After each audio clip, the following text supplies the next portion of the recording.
So let's begin. Introductions. Put this over here. Okay. In addition to being here, working for Red Hat at this point in time, I'm an author. I've written some books. I've done some teaching. Storage architect. Done a lot of work with storage systems. A lot of work with networking. I spent 10 years working for the University of Minnesota, designing and deploying both traditional data and storage networks. So that was a lot of time being on the user side and working with this kind of gear that we work with today to get some experience in how this all worked. Somewhere along the line, actually a long way along the line, I spent time learning as much as I could about SMB, about the SMB protocol, and kind of got to know a lot about it. I'm a Samba team member. I've been a Samba team member for 15 years. I keep remembering to slow down for the poor people in the booth there. 15 years. All of these documents that I've listed here, these three, okay, Microsoft has put out almost 500, maybe more than 500, but two of them are mine, plus this book, which is an open source book. It's freely available online. In fact, all of those documents can be downloaded for free. And that right there comprises everything that is really authoritative when it comes to the SMB protocol. The book covers, the basics of how to understand the protocol and implement it, and then those two documents are the specifications for what we now call SMB1. Okay? Now, that's kind of frightening in a way. I wrote everything that you need to know about, or that you have available to know about SMB1. And what that says is that's one of the reasons you're here, is there's not enough knowledge of these protocols in the world. There needs to be more. And I would tell you that it frightens me that nobody else has written information at this level on SMB1. Thankfully, Microsoft has written this kind of information at this level for SMB2 and for all those 500 some odd other things that they've done. Okay? These days I work for Red Hat. I'm not here as a Red Hat person. I'm here for the Samba team. Opinions expressed are my own. The normal disclaimer we put on these things. They're not my companies. They're not my dogs. They aren't coming from the little voices in my head. So let's talk about what I want to talk about. I want to talk about what are our challenges implementing SMB, particularly implementing SMB on top of a distributed system. Metadata, semantics, behavior, how does that impact what we're going to do here? And semantic translation, explain what that means. I'll give an example using Samba, which is a product I work on. You notice that my slide template doesn't match the Microsoft slide template. I'm not with Microsoft either anymore. I was a contractor there for a while. We'll use Samba as an example. We will use the Gluster file system as an example. And then we'll get into some specific challenges that you'll face working on that kind of combination. And some of these, let me say, do apply to any implementation, whether it's on distributed storage or not. So here we go. Shakespeare, anybody know some Shakespeare? What's in a name? A rose by any other name would smell as sweet. One of my favorite movies, they changed that. Changed it just a little. A rose by any other name would wither and die. Subtle change, right? But subtle changes is what really get us. Okay? Subtle changes are where the problems lie. A name, a file name. One of the things that we face when we're working on implementing SMB is that file names differ. Okay? Windows rules for the maximum length of a file name path are different than the rules that Linux, Unix, AIX, some other operating system, BSD. They're different rules than those other systems use. All right? The set of characters that may be used in a Windows file name is different from the set of characters that may be used in a Unix file name. Windows nowadays always stores both a long name. Okay, we don't do that in Unix. We just have a name. That's it. There are other issues that come up in the naming of files. And if you're not aware of those differences, they're going to cause you problems. You have to accommodate them. You have to make sure you understand how to translate one name into another. When I first joined the Samba team 15 years ago, one of the things I took on was rewriting a whole piece of Samba called name mangling. Name mangling. Name mangling is the whole process of translating a Unix name into something that is acceptable to Windows and translating a Windows name that we receive into something that we can store on Unix. Okay? Usually Unix can do this because usually there are fewer rules in Unix when it comes to names, so usually Unix can handle the names. Names aren't the only thing that are associated with a file. Metadata, the data about data, the information about the file includes all sorts of things. Path name, on Unix it might be an inode number, timestamps, permissions, whole access control list system, file size versus allocation size, two different things, quota. And what's interesting about all of these bits of metadata is they all apply in different contexts. Some are specific to the file, some have to do with directories, some have to do with volumes. They're all interpreted in different contexts. Okay? They do all sorts of things. Provide state information, they set limits. And once you have this metadata, you have to apply meaning to it. That's the semantics, the meaning of the metadata. What does it mean if the size of a file is 512? 512 what? Usually it's bytes. But I remember file systems where it wasn't measured in bytes. Okay? Old times. So there's meaning to these values that are stored as metadata. And you have to be able to interpret that meaning. And your interpretation must not lead to conflicts. And it must be consistent. Behavior. One of the things I want to say, and I know this may be, I'm halfway around the world from my home, but I like it when people laugh at me. So go ahead. Those are my kids, by the way. They are misbehaving. So that's why I'm putting it on this slide. Behavior. Predictable outcomes. The semantic rules, such as how the access control lists are interpreted and enforced. Quota limits, how are they enforced? These are usually enforced by the operating system in conjunction with the file system. The two pieces work together to enforce the rules that are set by the metadata.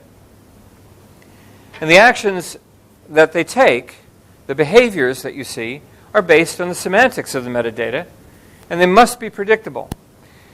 And this becomes important when you've got a server and a client, and the client asks the server to do something, and the results come back, and it's not what the client expects.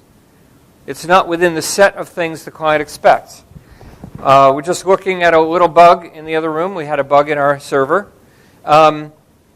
When we asked it to do something it wasn't supposed to do, it sent back an error message. But it sent back an error message that was different than the error message that Windows would send back. And that's a bug, right? Well, we think it's a bug. Depends on how well Windows handles a different error message. The fact is that we should be sending back in the same situation, we should be sending back the same error message, same error code. And this is where the dragons are for the implementers. This is where it gets dangerous. All right? These differences, these subtle behavioral changes have a big impact We've been known in the 20 years that Samba has been developed. We've had situations where we send back the wrong thing and Windows goes blue screen of death. We want that, right? We've also had situations where our clients, the SMB client tool, for example, will send a request and the server will say, I don't know what you're talking about. Well, that request works against 5 or 6 other servers, but this new server doesn't work. That's unexpected behavior. Okay? And those are the things you have to be aware of. Now, in that particular case, I won't name names, Apple, but that particular case, you're supposed to laugh at that one. In that particular case, the vendor writing the server said, that command is only sent by old Windows machines, and we're not going to support the older Windows machines. Except that it was sent not just by older Windows machines, but also by the SMB client tool. So whose bug is it now? Whose bug is it? Very interesting question, too. Here are some. This is a partial list. Here are some of the areas where you will find that it is difficult to create agreement between a Windows system and a POSIX system. Okay? The behaviors are different. The fact that the behavior exists may be different. Right? Different types of behaviors are generated from these particular features. All these slides will be available, so you should be able to get hold of these pictures. So, semantic translation. Semantic translation is the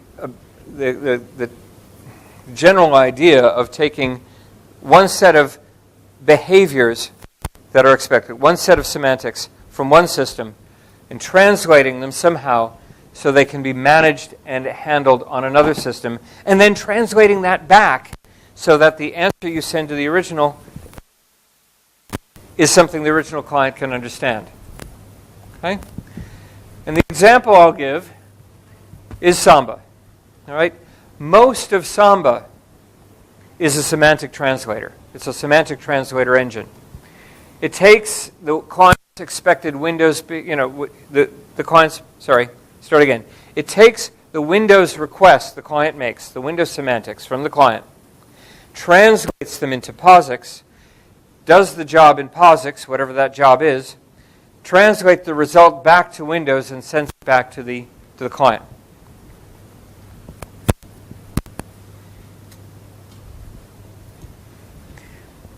Okay, this is not usual. I'm not usually putting people to sleep. But pieces have to fit. If Samba does not properly handle something, an SMB request, if Samba doesn't know how to deal with an SMB request, we call that a bug. Right? That's a bug. That's a problem. Okay? But if the file system doesn't properly handle a POSIX request, that's also a bug from Samba's point of view. And when we start talking about the distributed file systems, Ceph, Gluster, and a few others that are out there, there's Moose, there's a few cluster file systems, GPFS, GFS2, several others that people are developing right now. All these things going on, all right? Some of them, in order to work in a distributed or clustered environment, play loose with the POSIX rules and don't give Samba the responses it expects. Typical areas of trouble, byte range locks. You set a byte range lock on a piece of a file on one node of a cluster. Do you immediately get that lock on all nodes of the cluster? Do the other clients talking to other nodes of the cluster see that byte range lock right away? Do they? Very important, right?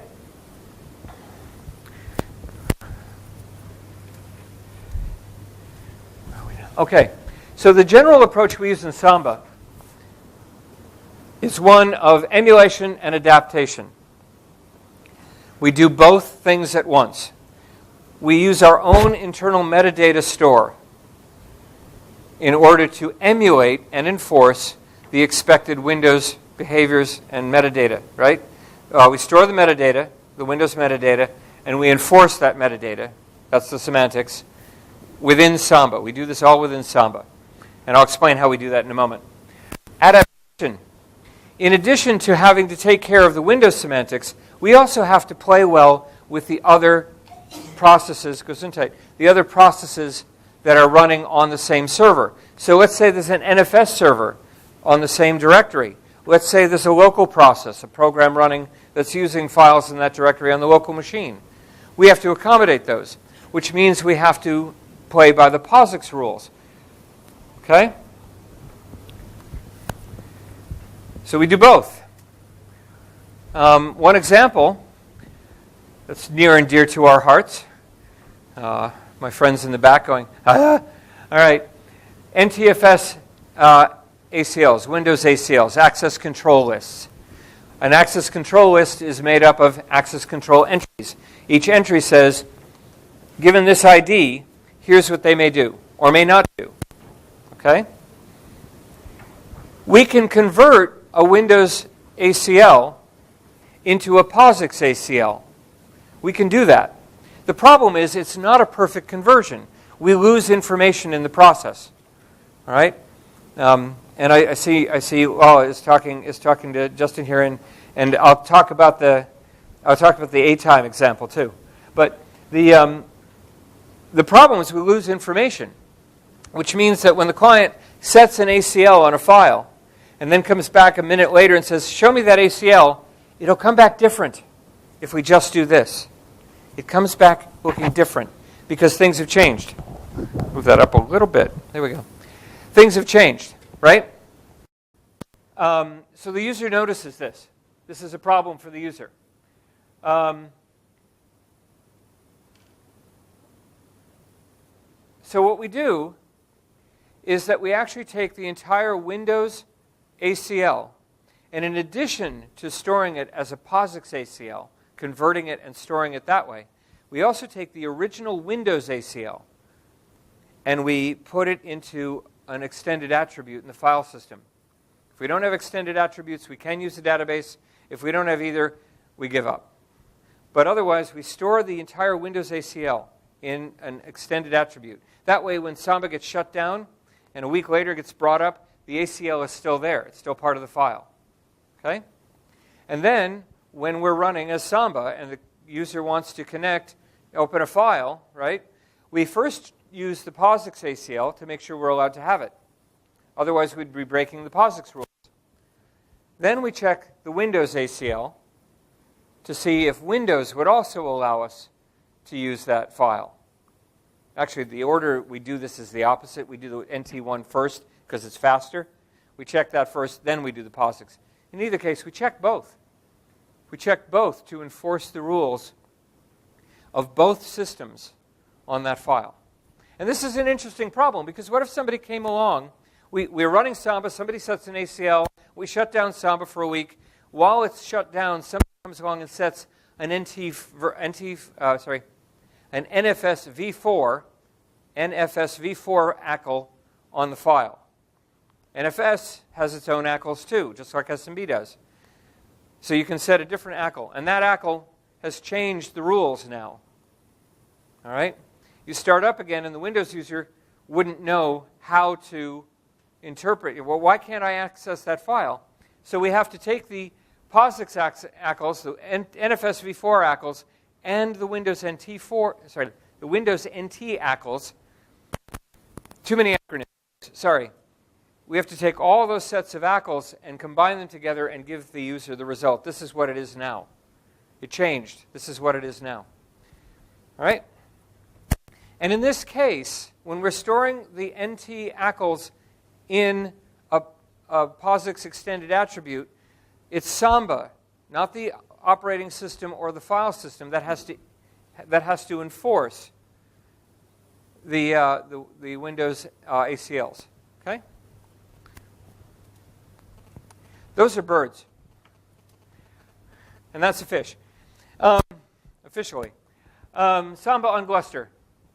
All right. So to continue my example, using Samba, I will also use the Gluster file system, which is something that I've now learned to work with, thanks to my friends here in the audience, who, by the way, should throw things at me if I get something wrong going forward, okay? In very simple terms, I use the term cluster loosely. A cluster means a bunch of nodes providing the same service together, okay? But there's a subtle distinction I want to make between a cluster file system and a distributed file system. In general, Gluster is not a cluster file system. In general, clusters use a shared block level device to store their data. All of the nodes in the cluster have access to the same blocks. Okay?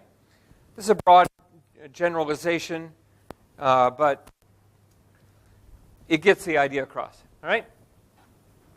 What Gluster is a distributed file system. In the cluster, each node has its own separate private storage. And Gluster then uses each piece of storage to build a distributed data set based on files, not blocks. Okay? So two of those nodes here. Let's say this node here and this node here will have directories on their storage.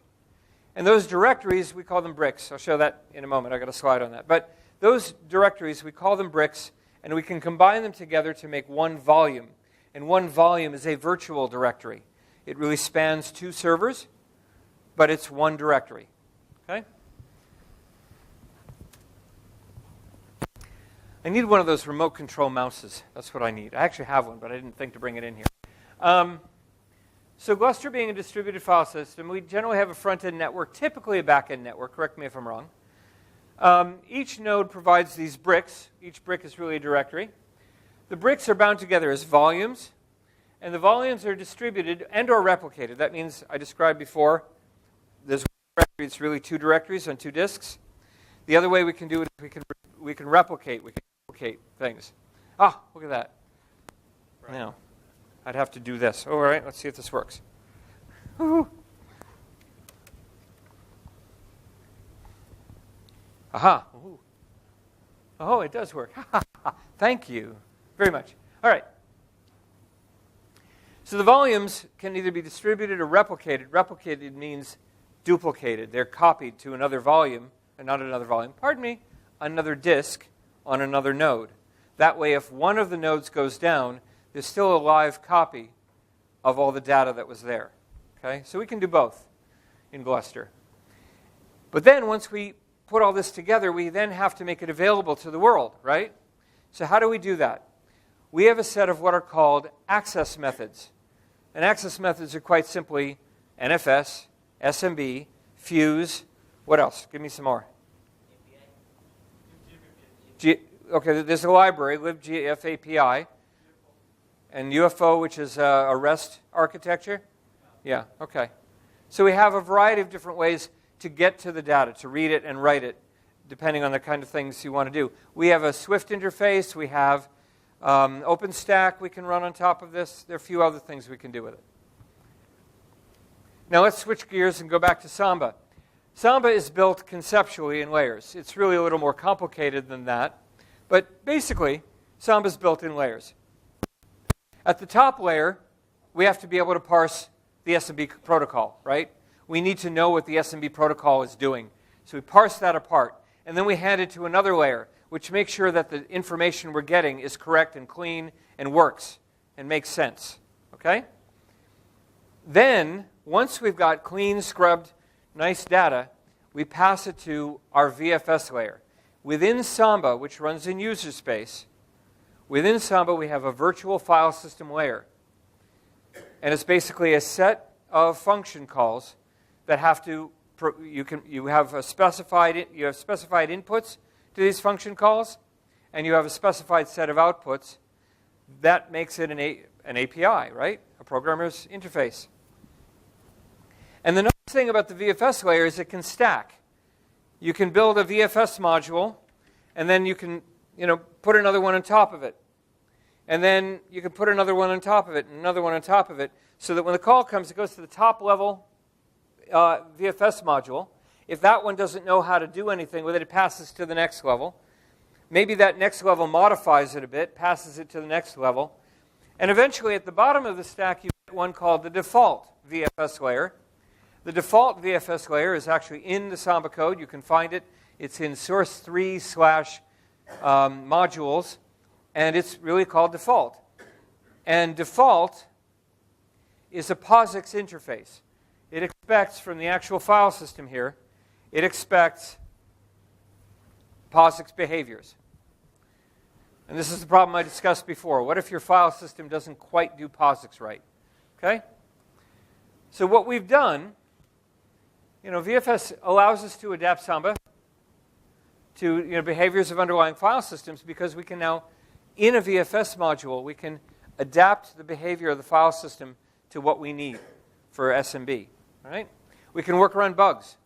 We can bypass limitations. We can take advantages of cool features in the file system. So if you have a cool new file system you've created, there's some modular file system that does amazing things, you can take advantage of the features of that file system at this layer. You can tune for speed here. We've done this a couple of times to bypass problems that we would otherwise have. We have ways of caching things and translating things right there in that layer. And so putting the pieces together, Gluster provides a client library, which Tulor was telling us, libgf API. With that library, we have a Samba VFS module called VFS_GlusterFS. It speaks directly to libgf API. It's a client. libgf API in turn talks to the Gluster server, the cluster itself. It'll pick one of the servers in the cluster and it'll talk to that, and maybe that one will forward. Maybe that one will forward the request to another node in the cluster. But basically, we're now talking over a protocol from Samba to Gluster directly. And this is nice because before we created this, what we did was we took the Gluster file system, we did a fuse mount. If you're familiar with Linux, you know about fuse mounts. You can mount a user space file system. And we'd mount it that way, and then run Samba on top of that, going through the default VFS to talk to Fuse, to talk back into the kernel, back out of the kernel, to talk to Gluster, and then back in and out again. It was too many kernel transitions. We got rid of a bunch of them by doing it this way. This is, by the way, the right way to do things with Samba. Samba expects that if you want to talk to a file system in a special way, if you don't want to just use the default POSIX behavior, and you want to talk to a file system in a special way, what you're supposed to do is use a VFS module. Write your own VFS module for Samba. Okay? All right. So now we know how Samba talks to Gluster. And I'm having all sorts of popping noises here with this microphone. Are we okay? Is it okay? All right. I want to make sure the folks in the booth are okay with it, right? Okay. We've talked about how we get Samba working on top of Gluster, but we've got one more problem to solve, and that is Gluster has many nodes, right? It's a cluster of systems, so there are multiple nodes there. So Samba has all this metadata it's maintaining itself, right? So how do we make sure that that metadata is synchronized across all the nodes in the cluster? And the answer is this thing called CTDB, Cluster Trivial Database. Okay?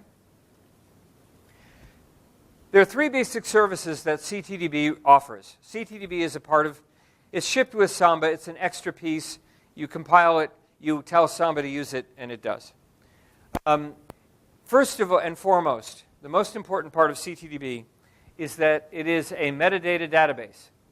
That means it maintains that special emulation database that we have to keep in Samba. The one I showed you, let's go back. Come on, go back. There. Store and force. We have to keep our own data for that, right? Okay. So when we can't use the file system, when we cannot use the file system to store the information, for example, if we can't use an extended attribute to store the information we need, the extra information we need, then we use CTDB. It is a distributed database. Okay? The other things that CTDB does for us is it has its own heartbeat. It listens to the cluster as a whole. And if it detects that a node in the cluster has gone down, it does recovery. Or if it detects that a new node in the cluster has arrived, come back up, it does recovery. It makes sure that everybody has a consistent view of the data. All right? IP address service failover. When a node goes down, CTDB takes the IP address that that node was using for services, for providing services, and it transfers that IP address to another node so that the clients can continue to operate. Okay? That works really well with NFS. We'll talk about SMB in a moment. Okay? Basically, though, it synchronizes the Samba servers running on each of the cluster nodes. It makes sure that each of the Samba instances running on the cluster nodes is in the same, knows what the other ones are doing. It shares the data between them. And it does it in some pretty cool ways. It's pretty fast. But there is a bit of a problem here. And that is that we've already got a cluster created by the Gluster software, right? And then on top of Gluster, each of the nodes in our cluster is running Samba. And then on top of Samba, we have CTDB creating a cluster. So the problem is we have two cluster systems running on the same cluster, and they don't always synchronize with each other. So CTDB doesn't really talk to Gluster, and Gluster doesn't really talk to CTDB. And there's some subtle problems that come up there. One of the biggest, really, is redundancy. You have the same things happening at two levels. Heartbeat, failover control, things like this are happening at multiple levels, and they have to be coordinated for the cluster to run properly, and sometimes they're not so well coordinated. And that's a problem we're looking into. We have some ideas on how to fix that. That's the sky over Minnesota. Not today, but a while back. All right. So let's talk about some specific SMB challenges. Okay? SMB challenges on distributed and clustered file system. She's not happy. All right. One of the main things about SMB1, the older version of SMB, is that it really was not designed for clustering at all. Now, we got around that in Samba. We were able to do scale-out clustering. CTDB made that possible. You could have 5 servers serving the same data, whether it's a cluster file system or a distributed file system. You could have the same server, you could have all 5 servers serving the same data, and that would do scale-out. That would let you have multiple clients connected to different servers all seeing the same data. That part works nicely. But when an SMB client detects that a TCP connection with the server has dropped, it drops all of its state on the ground, and the server does too. The client gives up. It says, the server's gone, I panic, I lose, I'm gone. I have seen these things happen. Blue screen of death, application crash, application freeze, application give you an error message saying something's wrong here and exit politely. Application say, hang on a minute, and actually recover. But notice I keep saying application. It's not the OS, because the file system, the SMB file system on the client, doesn't know how to do recovery. So the application may say, okay, wait a minute. Let's retry the connection. Maybe it'll go to another server. Maybe we can pick up where we left off. Maybe we can figure out what went wrong and go from there. A well-written application may do that. But a poorly written application, or actually, honestly, your average application, is not going to expect that the file system just disappears out from under it, right? This just doesn't generally happen. But it can happen in an SMB world. So it's the SMB1 protocol itself that really doesn't allow scale-out or failover. Scale-out we can do because we can trick it. We can fool it. There's no real need to tell the protocol that we're doing this. Okay? Now, when we got to SMB2, people started really thinking about this stuff. I remember when the folks from Microsoft first showed up at one of our Samba conferences. Every year in Germany, we hold a conference for Samba called Samba XP. I think it's called XP because we're trying to be silly. But Samba XP, and it's usually in May of every year. It's in the North German town of Göttingen, which is, by the way, very pretty town. Nice place to go visit. Microsoft showed up at this, I think the first time was 2007 or 2008. I don't remember when. And they kind of went back home going, they're doing clustering. What the heck? What's that? And so with SMB 2, they'd already added something called durable handles. This came out with Windows Vista. Durable handles are resilient against a loss of network. So if the client and the server are talking, but the network goes down, all right, like that, all right, and then comes back up. Oh, I'm back. The server and the client and the server still have the state they had before. They can reestablish their TCP connection. They can talk to each other and say, hey, you okay? Yeah, you okay? Yeah, okay. Can we pick up where we left off? Yeah, we can. All right. And they can reestablish the connection they had. That's durable handles. But starting with SMB3, they got really fancy with durable handles. And they called them persistent handles. And now, what the server does in a cluster is, in addition to keeping its state, it shares its state with other nodes in the cluster. And that means that if that server node goes down, the other nodes in the cluster are in a position where they can take over. The client says, hey, you there? And another node says, yeah, I'm here. And the client says, well, this is how far I think we got. And the server says, I only got this far. And the client says, okay, I'll replay the missing transactions, the missing requests. All right?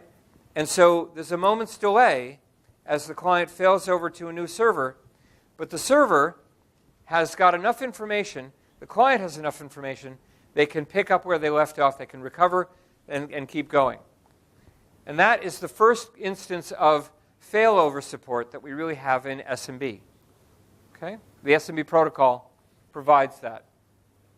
In addition to that capability, there's also something now called the witness protocol, which does two things. First of all, it monitors the network, sort of like CTDB monitors the network, and detects when a cluster node has failed. And it tells all the nodes, all the clients of that cluster node, hey guys, change to another node. All right? The other thing it does is if the administrator comes along and says, hey, I want to shut down node number 3, the administrator can tell, via the witness protocol, the administrator can tell all of the clients, correct me if I'm wrong, but the administrator can tell all of the clients that are of node number 3 is going to go down, find another node, tell them where to go to find another node, and boom, all of a sudden there are no clients on node number 3. You can take it down without disrupting anything. Controlled failover. And this is the first dialect. SMB3 is the first dialect to support any of this. But in this environment, we need to consider the challenges that we're going to face. All right? How do we implement some of these features? For example, that persistent handle. How do we make sure that we transfer the state of that persistent handle to all of the other nodes in our cluster, so if one node goes down, somebody else can take over? Okay? How do we make sure we're maintaining like a log or a what's the term they use in ext4 and XFS? A journal. Okay? Journaling file systems. How do we maintain a journal so that we can keep track of what it is that we've accomplished on the server side, so when the client reconnects to a new server, the new server can say, this is where I am. And then they can replay the missing pieces. When we do failover, it's not enough to say, well, we're going to fail over the share, we're going to fail over the file handles. We also have to make sure we do things like fail over the authentication context. And that's one that, people sometimes they miss. Oh, we can do this, we can do this, we can do it. What about the authentication context? We have to log in again? Well, we do. Essentially, we have to do some sort of a login on the new server. But the point is that any node in the cluster really should be able to accept a failover from any other node at any given time. More challenges to consider. When you're building a system like this, we have clients talking to a group of servers, right? And the purpose of it is to make sure that we're isolating the load, so that one client talking to one server is making that one server do some work, but no others. Except that in a distributed file system, you've got the problem that maybe the data you want isn't on that node. So now that server node has to talk to another server node, and now both server nodes are doing some work to service the one client. And particularly if you have clients for the same file, let's say, that are connected to nodes across your cluster, it's much more effective if, for any given file, the clients dealing with that file are all talking to the same server. And other clients dealing with other files are talking to other servers. Right? That would be the best. But in a distributed system, you can't do that. And in a cluster system, you also have a problem. Because even though every node can access the same blocks, the locking has to be distributed. And that means that if this node in your cluster and this node in your cluster are both trying to access blocks belonging to the same file, they have to be talking to each other all the time. Are you writing now? Are you writing now? Are you writing now? Are you writing now? And another thing is the order of writes is significant. You can't just randomly change the order that the writes come in. They need to be applied in the correct order. All right. So these are issues of distribution versus localization on locality on your cluster. Here's an interesting one, and this is one I know Microsoft has an answer to. They've got a cool mechanism of doing some of this. Copy offload. One of the things that SMB3 does, SMB2, SMB3, is it allows you to say, I want to copy this file from here to here, or I want to move this file from here to here, and then let the server do it. And the server will come back and send you a message when it's done. Finished. Now this beats the old way of doing it. In SMB1, if you wanted to copy a file from here to here, same server, different directory, maybe a different share, you had to copy each block and then copy it back. So the entire file went down to the client and back to the server to do a copy. Okay? That was slow and annoying. Slow and annoying.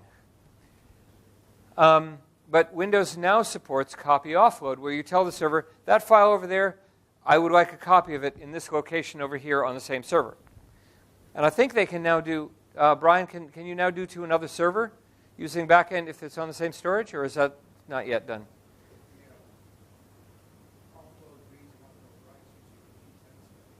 Yeah, so they even have a method for multiple servers here.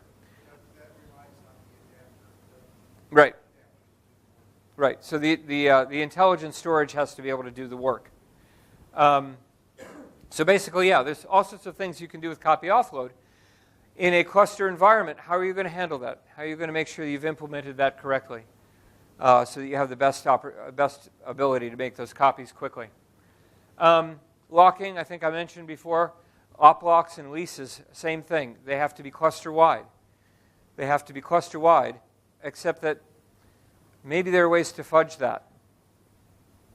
There's some interesting things you could do by saying, I'm going to just lock the file uniquely here, exclusive lock, and then you can give off different kinds of locks to just the clients on that node. There's some games you could play. And I don't know, I thought I had a lot of time to take up. The last time I gave this presentation, it took hours, didn't it? But I had a lot of questions thrown at me during the whole conversation. So I think instead we'll have all the questions now, and I hope there are some. What I've hopefully done here is given you some overview of the different problems people face, and particularly problems in a distributed environment. But this presentation is fairly open. If you've got anything, there are people from Microsoft here too who will help. But if you've got any questions about how you would implement a piece of this, or what the specific problems might be. Let's, please. No? Everybody's quiet? Okay. We get a long break then. But I'll be in the testing room next door if anybody has any more that they want to ask me. And that's the end. Thank you.